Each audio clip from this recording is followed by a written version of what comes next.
Hello guys, welcome back guys sa atong lingaw-lingaw portion guys sa atong shortest guide tips. So una ta guys, update sa ta guys sa atong resulta guys sa 9 PM draw 155. So direta guys para sa 2 PM draw.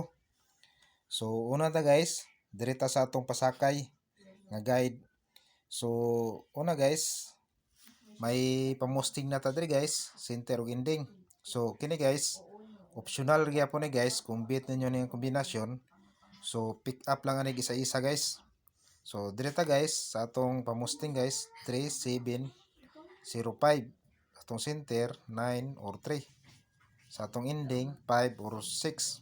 So pick up lang nagi isa-isa guys, i-target rumble lang yapon na guys.